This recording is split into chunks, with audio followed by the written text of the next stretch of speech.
As the second affirmative, I will be reiterating what Ruben said. So our significance claim is that moving towards nuclear power will mitigate California's impact on the environment while meeting the state's energy needs.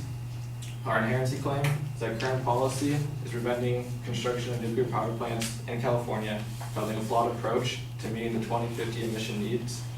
And the solvency claim that based on other states in the US and countries in Europe that use nuclear power with great success, California will benefit from this technology. So firstly, for our significance claim, to add on to what Ruben has said,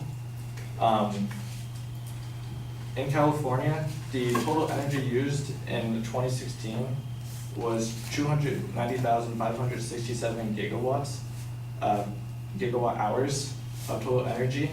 And of this, 9.5% of that was from nuclear energy. However, we only have one nuclear power plant remaining in California.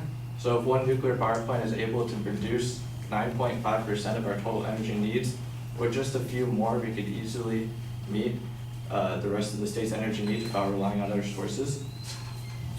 To add on to this, nuclear's impact on the environment is very mitigable. Per megawatt hour, a nuclear power plant will only release 20 grams of CO2 into the atmosphere, which is pretty negligible compared to like wind and solar, who don't produce any, but a lot less than natural gas and coal. And as my opponent was saying, we use about 50% of our energy as natural gas. And while natural gas does pollute less than coal, it still pollutes about half as much. So it's like we're using 25% of our energy as coal polluting into the atmosphere.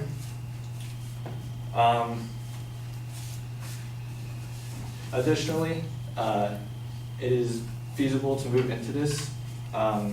While the acquisition cost of nuclear power is high, we currently in California, in the past, have had nuclear power plants, and while only one is remaining, the infrastructure is still there, so starting these back up is quite possible. Additionally, to maintain a nuclear power plant, it only costs $25.32 per megawatt hour, whereas compared to natural gas, it's $30.12 per megawatt hour. So it costs less to maintain it, and with a little bit of startup back into the infrastructure is quite possible. Moving on to our inherency claim. So California's current regulations are very stringent about the expanse of nuclear energy. However, while it is typically viewed that nuclear power is stored into barrels and when leaked is highly radioactive, there are new methods of recycling and reusing this nuclear energy. For example, uranium-235 is used as the first fuel in the nuclear reactor, and then when depleted, has become uranium-238. But this can be transmuted into plutonium-239 by beta decaying it, by adding, in total, it's going to add 2 protons and take away a neutron by first striking the uranium with a neutron, and then that causes it to beta decay and turn neutrons into protons and electrons, and the electrons split apart away from the nucleus. So then it becomes plutonium-239, which then can be reused as new fuel. Additionally, California, while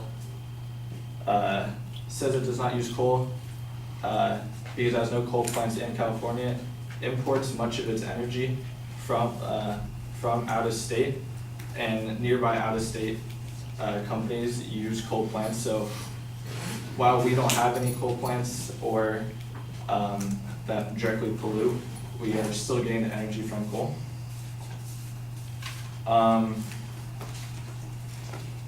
And then moving on to the solvency claim.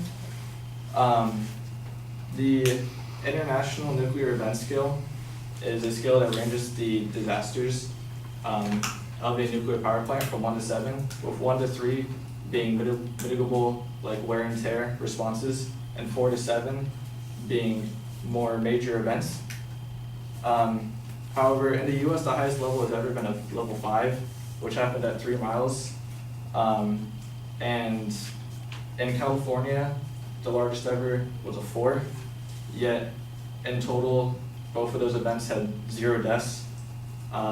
California has had nuclear power plants since the 1950s, and yet there's been 0 deaths in total. And in the US, there's only been 13 deaths in total for nuclear power plants starting from 1955 to now. However, from coal, just last year, 15 miners have died mining coal. And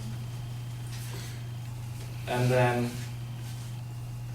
as Ruben stated, France gets a very large percent of its energy from nuclear power, and another state, Illinois, in the United States, receives about half of its power from nuclear energy. Moving on to more claims that my opponent stated. It is often seen that nuclear power is not as renewable because it is not a straight renewable resource such as solar or wind. However, with new recycling processes, nuclear power is very feasible in its recyclability, and nuclear power does not have the downsides that solar and wind have of only working part of the time, where solar is blocked by a cloud or windy if it's not windy. Additionally, nuclear power takes a very smaller amount of area to do its power generation. A 1 square mile nuclear power plant is the same as 360 square miles of wind farm or 75 square miles of solar panels. And additionally, the Fukushima disaster, as mentioned, while was a level 7 disaster, was not caused specifically by the reactor, but caused by a tsunami that hit all of Japan, which in turn is hard to plan for. All right, thank you.